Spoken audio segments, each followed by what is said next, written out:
কিছু লিখেছে, গোছানো অগোছালো স্বপ্ন দেখেছে। ঘড়ি দেখার আগে টাইম ফুরিয়ে গেছে, জানার আগে ইতি হবে কি কোনো গতি। আতা গাছে তোতা পাখি পড়তে পড়তে গেল বেলা, বড় হয়ে শুধু সামলাচ্ছে ঠেলা। পান্তা ভাতে কি তাতে তাদের কি, জীবন শুধু নিচ্ছে মজা। বেকারে বেকারে কেমন টক্কর, ঘটনে অঘটনে যে চারে চক্কর। বেকারে বেকারে। উত্তরাধিকার না একটা মানুষের, ব্যাপারটা কেমন হাস্যকর না? হ্যাঁ, একটু হাস্যকর। আমি ওই যে একটা কথা বলতে চাইছিলাম না, ওই কথাটা বলতে আসছি। এই কথা তো তুমি 3 বার বলে পালাইলা। আপনি কি আমার পরিবারে কেউ মনে করেন না? সমস্যা নাই, আপনি ডাকেন নাই তো কি হয়েছে, আমি ভাইয়ের সাথে নিজে নিজে পরিচয় নিই। ভাইয়া আমার নাম মুন্না। আমার নাম রকেট। আচ্ছা, তোমার একটা কথা একটু জিজ্ঞাসা করি। হ্যাঁ হ্যাঁ, বলেন না, নিঃসংকোচে। আসলে এটা আমার না আর কি, আন্টি জানতে চেয়েছিল আর কি। এই বিন্তির কি কারোর সাথে কোনো সম্পর্ক আছে নাকি? ভাইয়া কি বলেন আপনি এগুলা? আপনি এটা কোনো কথা বললেন? ও তো কোনো রিলেশনশিপে যে ও থাকবে সেটা তো সেই সময়টা তার থাকতে হবে।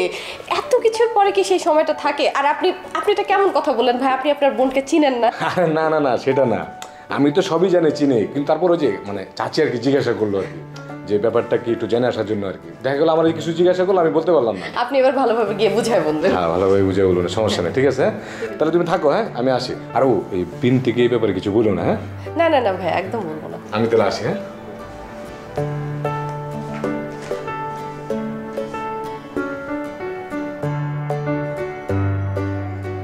আর রিজু সাহেব আসবো?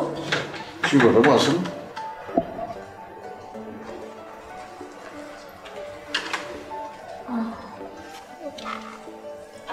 রিজু সাহেব কি যেন বলতে চাইছিলেন, বলেন। না, ওই যে আপনার ভাইয়া আসছে এই জন্য তো আমরা সবাই মোটামুটি খুশি, তাই না? আমরা জানিও, কিন্তু মধু বলতেছিল একটা বিষয় নিয়ে আপনার ভাইয়ের সাথে কথা বলতে।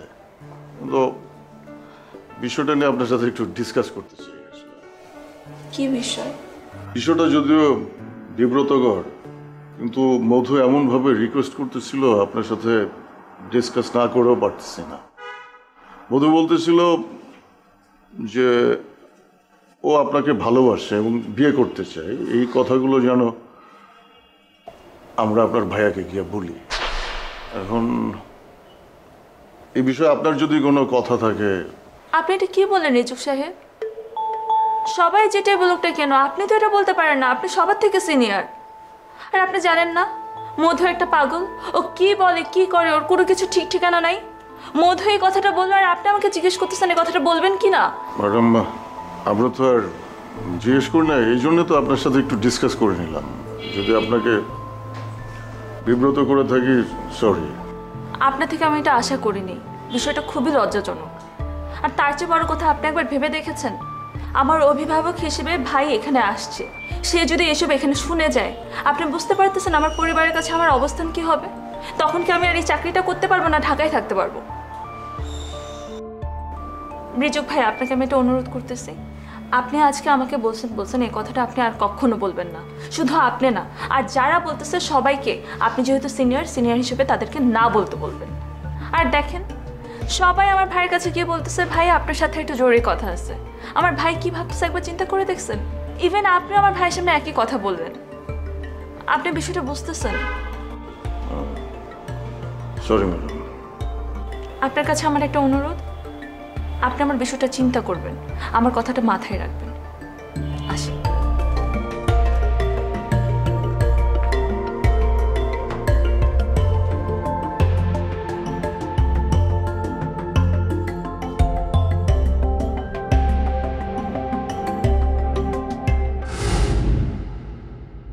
ম্যাডাম, আমার মন অনেক খারাপ। কেন? এই যে আপনার বড় ভাই আসছে, উনি তো মেহমান, ওনার সামনে কি ড্রেস পরে যাওয়া যায় বলেন? একটা নতুন শার্ট লাগে, একটা নতুন প্যান্ট লাগে, নতুন স্যান্ডেল আমার রুমে রাখা আছে। আমি নতুন শার্ট প্যান্ট কেনার জন্য তুরাব ভাইয়ের কাছে টাকা চেয়েছিলাম, রিজু ভাইয়ের কাছে চেয়েছিলাম, শাহ কামাল ভাইয়ের কাছে চেয়েছিলাম। কারো কাছে নাকি টাকা নেই, সবাই নাকি গরিব অবস্থায় আছে। তখন কেমন লাগে বলেন? এটা মেহমান মানুষ, বড় ভাই মানুষ, আত্মীয় মানুষ, ওনার সামনে যদি নতুন শার্ট প্যান্ট পরে যায় মনটা থাকবে উৎফুল্ল, কথা বলা যাবে মন খুলে, ওনার কাছে অনেক কিছু বলা যাবে, তারপর অনেক কিছু ফাইনাল হয়ে যাবে, তাই না বলেন? আমি না বুঝলাম না, আমার ভাই আসছে সেখানে তার সামনে তোমার নতুন শার্ট প্যান্ট পরে যেতে হবে কেন? কোনো কারণ নেই, তারপর থাকবে।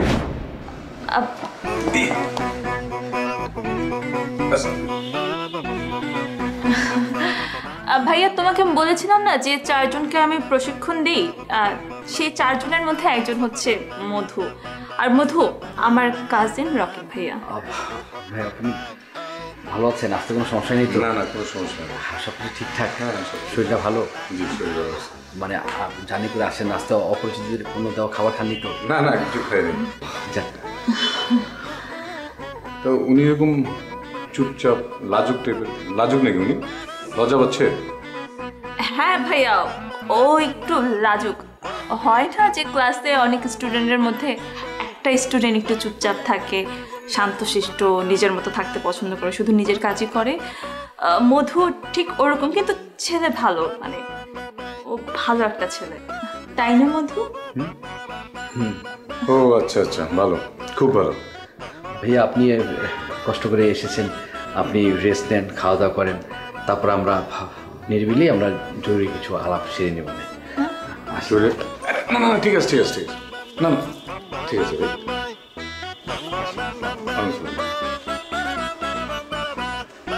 আমি তো কিছু বুঝতে পারলাম না, তারও জরুরি কথা আছে মানে কি? আরে ভাইয়া, এখানে যারা থাকে না এক একজন হচ্ছে এক একজনের মতো, মানে নিজেদের মতোই নিজেরা চলে, এক একটা পাগল। আমি একটা পাগলের কারখানায় থাকি জানো তো। তুমি পাগলের কারখানায় কি করো? কি করব ভাইয়া, অনেক তো চাকরি খুঁজতেছিলাম, চাকরি পাচ্ছিলাম না, হঠাৎ করে এখানে চাকরিটা পাই, তাই জয়েন করে ফেলি। কিন্তু জানো, এখন আমি মনে মনে চাইতেছি কোনো একটা ভালো চাকরি পেলেই আমি চাকরিতে জয়েন করে ফেলবো, এখানে থাকবো না। আচ্ছা বিন্তি, তুমি একটা কথা কত, এখানে কি তুমি কোনো সমস্যা করছো? আমি এখানে কেন সমস্যা করবো ভাইয়া? আমি কি সমস্যা করার মতো মেয়ে, তুমি বলো? না তা অবশ্য না। আচ্ছা ঠিক আছে, আমি যাই, একটু রেস্ট নিই।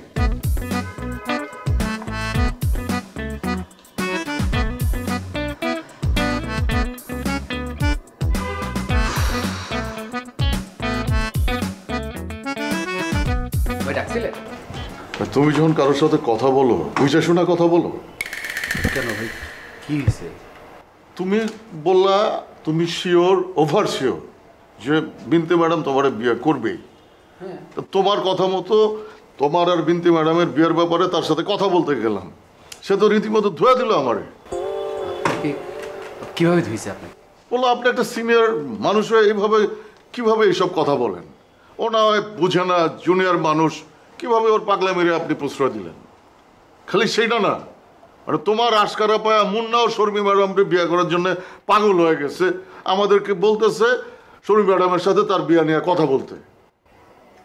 ভাই আমি তো মনের ব্যাপারটা জানি না, মানে আমি আপনার কাছে সরি, আর আমি বিনতি ম্যাডামের সাথে আমি এই ব্যাপারটা নিয়ে কথা বলতেছি। মানে লজ্জা শরম থাকলে এইসব ব্যাপার নিয়ে এই বাসার কারোর সাথে আর কোনো কথা বলবা না, যাও।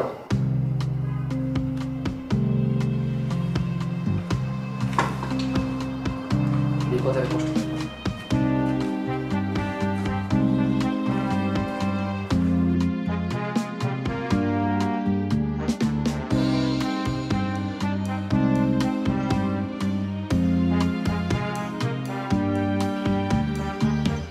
কি রে, মন খারাপ নাকি? দোস্ত, আমরা সবাই যাকে আমার অভিভাবক হিসেবে অনেক আপ্যায়ন করতেছি, সে আসলে আমার অভিভাবক হিসেবে আসে নাই। মানে? সে অন্য একটা উদ্দেশ্য নিয়ে আসছে। কি উদ্দেশ্য? আমার আব্বা যখন বেঁচে ছিল তখন আমাদের একটা ঝামেলা হয়েছিল, মানে ক্রাইসিস মোমেন্টে পড়ছিল। তখন নাকি তার আব্বা থেকে 12 লাখ টাকার মতো নিয়েছিল। এখন উনি এখানে এসে আমাকে বলতেছে যে ওনার ওই টাকাটা লাগবে। আমি কি করব কিছু বুঝতেছি না, মানে সবগুলো ফেরত রাখতেছে। শুধু এটাই না, মানে আমার আম্মা ভাই বোন যেখানে থাকে, যেই ভিটা বাড়িটা, ওই বাড়িটা নাকি আব্বা বন্ধক রেখে তারপর ওই টাকাটা নিচ্ছে। এখন উনি আমাকে বলতেছে যদি ওই টাকা ওনাকে না দেই তাহলে ওই বাড়িটা ওনারে বিক্রি করে দেবে। এসব যদি এখন আম্মুরে জানাই আম্মু তো পাগল হয়ে যাবে। আমি না বুঝতেছি না আমার কী করা উচিত, কী করব। মানে হঠাৎ করে উনি এসে আমাকে এগুলো বলতেছে। বিষয়টা তো আসলে টেনশনের। 12 লাখ টাকা তুই এই মুহূর্তে কোথা থেকে কিভাবে ম্যানেজ করবি? আমি আরেকটা জিনিসও বুঝলাম না, মানে দেখ আমি তো ভাবলাম অন্য কিছু। উনি তোর ব্যাপারে আমাকে এসে জিজ্ঞেস করতেছিল, মানে জানতে চাচ্ছিল যে তুই আসলে কোথায় থাকিস, কিভাবে থাকিস, তোর কোনো প্রবলেম আছে কিনা, বাহিরে কেউ ডিস্টার্ব করে কিনা। আমি ভাবলাম যে উনি তো মনে হয় গার্ডিয়ানের মতো করে তো সব কিছু জিজ্ঞেস করতেছে। আমিও সুন্দর মতো তাকে বললাম বিষয়টা, কিন্তু ব্যাপারটা যে এটা তো আসলে আমিও বুঝতে পারি নাই। দোস্ত 1-2 টাকা না, 12 লাখ টাকা। আর আম্মুকে যে বলবো আম্মু কোত্থেকে ম্যানেজ করবে? আর যদি টাকা নাও দেই আম্মু ভাই বোন সবাই গিয়ে কোথায় উঠবে? কেমনি কি বুঝবো বল? মানে একটা মানুষের অন্তরে কি, মুখে কি, কিচ্ছু বোঝা যায় না। আচ্ছা শোন না, রাঙা স্যারকে বলবি? রাঙা স্যারকে বলবো? বুঝতেছে না দোস্ত, কিচ্ছু মাথায় কাজ করতেছে না। আমি একটু ভাবি দোস্ত।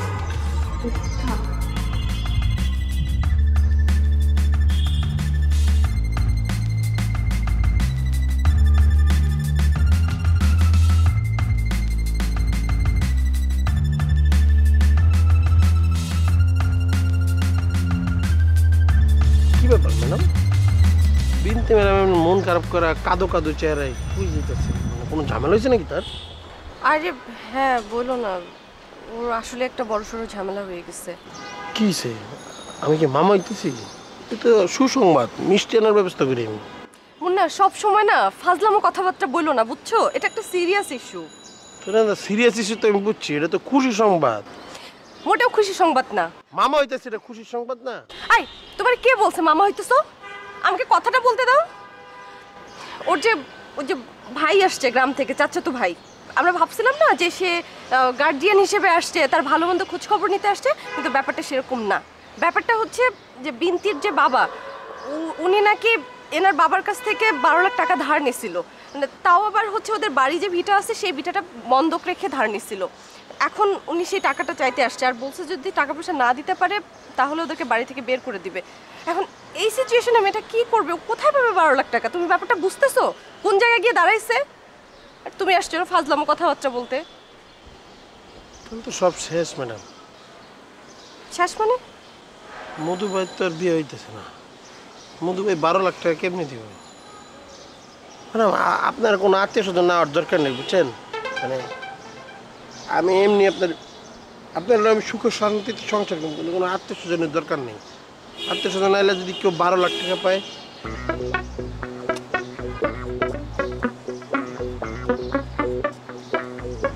সত্যি কর সবসময় ফাজলামো দুষ্টামির মধ্যে। হাট।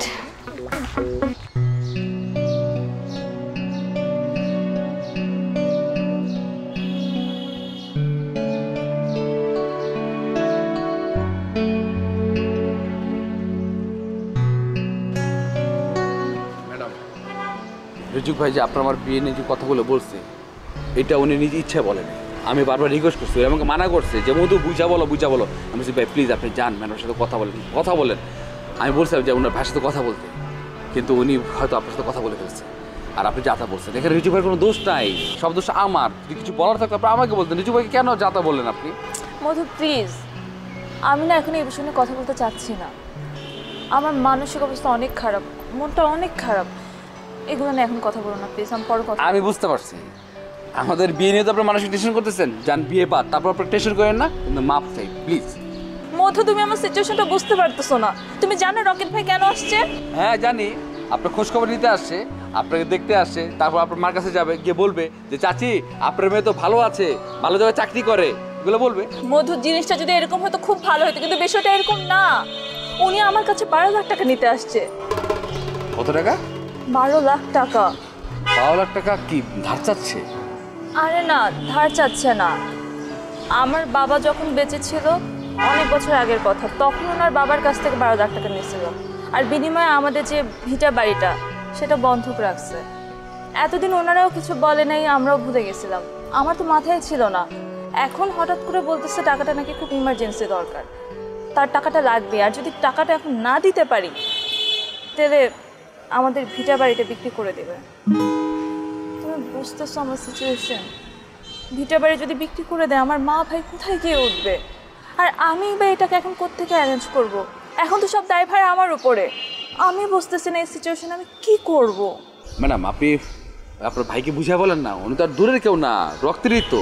ওনাকে বলেন যে কোনো জায়গা থেকে টাকাটার জন্য একটু টান দিয়ে একটু ম্যানেজটা করে, আমরা টাকাটা আস্তে আস্তে দিয়ে দিলাম, ভাগে ভাগে দিয়ে দিলাম। একবার তো পারবো না 12 লাখ টাকা, তাই না? মধু, এত বছর ধরে ওনারা টাকাটা দিয়ে আমাদেরকে সাহায্য করছে। এখন ওনাদের যখন প্রয়োজন তখন এই কথা বলবো? আর একান্ত প্রয়োজন না হলে তো এসে আমার কাছে এখানে টাকাটা চাইতো না। তাও ঠিক কথা। আচ্ছা বলতেছি, রাঙা স্যারকে একবার বলে দেখবেন। রাঙা স্যারকে বলবো?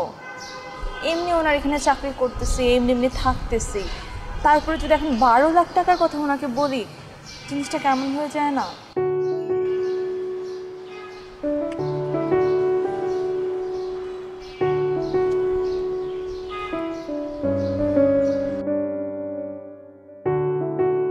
ভাই আর কত করে বলবেন? যেমনি পড়তেছেন মনে হচ্ছে কালকে আপনার পরীক্ষা। কালকে তো আর আপনার পরীক্ষা না। পড়াটা এখন লাইটটা বন্ধ করেন, ঘুমাম। আরেকটা চ্যাপ্টার শেষ করুন।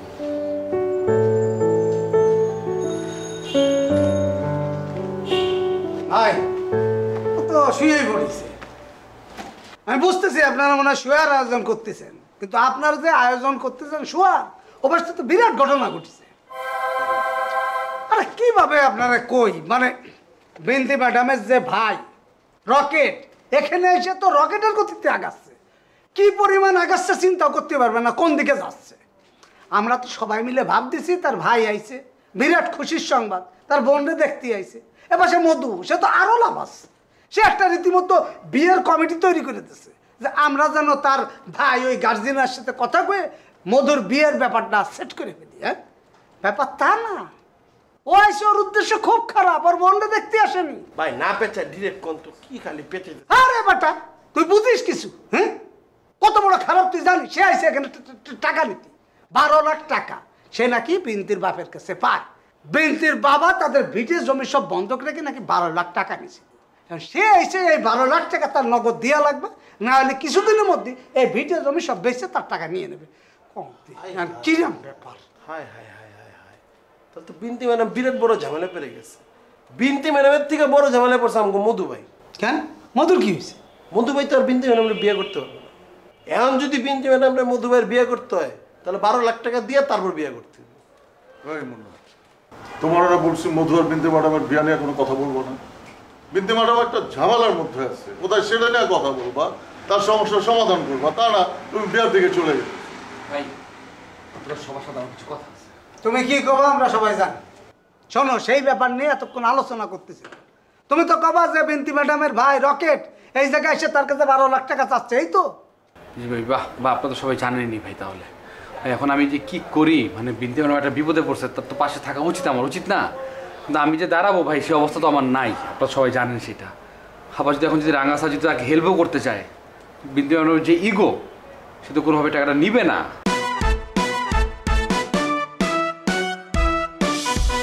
বিন্দু ম্যাডামকে রকেট স্যারকে বিয়ে করতে হবে।